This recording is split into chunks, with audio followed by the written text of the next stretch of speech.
Hello' viewers, welcome back to my YouTube channel. মোৰ জীৱনৰ প্ৰথমখন স্কুল এইখনেই। ৰাতিপুৱাই পুৱা ওলালোঁ দাদাৰ লগত বজাৰ বুলি, যিহেতু আজি সোমবাৰে ধূপধাৰত বহুত ডাঙৰকৈ বজাৰ হয়।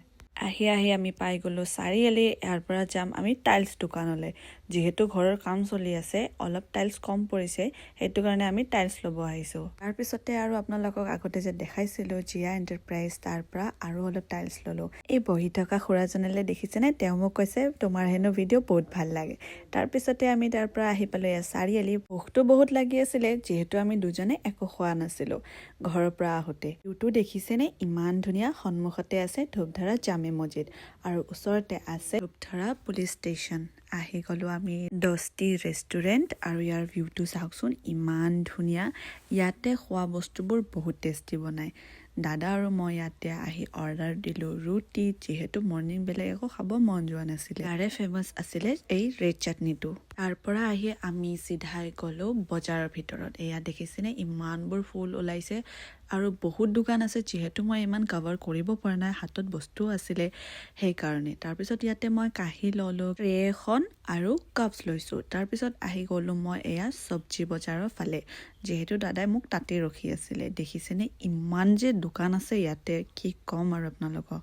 যোনে যোনে বজাৰত আহি পাইছে সিটো অলৰেডি জানে ইয়াতে কেনেকুৱা বজাৰ হয়, আৰু যদি আপোনালোকে আহিব বিচাৰে এভৰি মানডে ইয়াতে বজাৰ হয়, আপোনালোকে আহিব আৰু চাব ধূপধাৰা বজাৰখন কিমান ধুনীয়া।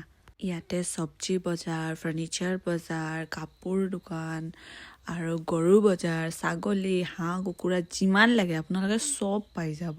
আজিতো বিশেষ আপোনালোকক দেখাব নাপালোঁ, কিন্তু মই এদিন আহিম আৰু ধূপধাৰা বজাৰখন কিমান ডাঙৰ সেইটো মই আপোনালোকক দেখাম। এই দাদাজনৰ পৰাই আমি আলু, পিঁয়াজ এইবোৰ বস্তু লওঁ। বেছিকৈয়ে বজাৰ কৰোঁ বাৰু, যিহেতু সপ্তাহটো যাব লাগিব। চব্জিবিলাক কিনি থকা যায়, কিন্তু আলু পিঁয়াজটো কিনিবলৈ বৰ টান লাগে। তাৰপিছতে মই ল'লোঁ ৰঙালাও দুটা, যিহেতু মায়েও খুব খাই ভাল পায় আৰু আমাৰ গোটেইবোৰে ভাল পায়। তাৰপাছত দাদা আধাতে ৰখি আছিলে, ময়ো আহি তাৰ বাইকতে উঠিলোঁ। এতিয়া দুজনে আহিব ওলাইছোঁ। আজিও কিন্তু বহুত ঠাণ্ডা আছিলে আৰু মানুহো বহুত আছিলে বজাৰত। তাৰপিছতে ঘৰত আহি ফ্ৰেছ হৈ খালোঁ ভাত। আজি বহুত কিবা কিবি বনাইছিলে। তাৰপিছতে বৰমাহঁতৰ ঘৰত যাই এয়া আমি কমলা টেঙা খালোঁ। পিছতে ঘৰত আহিলোঁ। অলপ টাইম থাকোঁতে দেখোঁ ৰাস্তাত কোনোবা আহিছে। চাওঁ যে ক্লিণ্টন দাদা আৰু জগ্গু দাদা দুজনে আহিলে। আহি তাৰপিছত জুইখিনি দেখি জুইৰ আগতে বহিলে। গোটেইবিলাকে মিলি আমি কথা পাতিলোঁ। মই ভ্লগ ষ্টাৰ্ট দিয়া আজি প্ৰায় এমাহে কমপ্লিট হ'ল। তাৰ কাৰণে আপোনালোকক অশেষ ধন্যবাদ, যিহেতু আপোনালোকে বহুত মৰম দিছে মোক এই এমাহৰ ভিতৰতে। আৰু আপোনালোকে ক'ৰ পৰা চাইছে জনাব। আজিলৈ ইমানেই।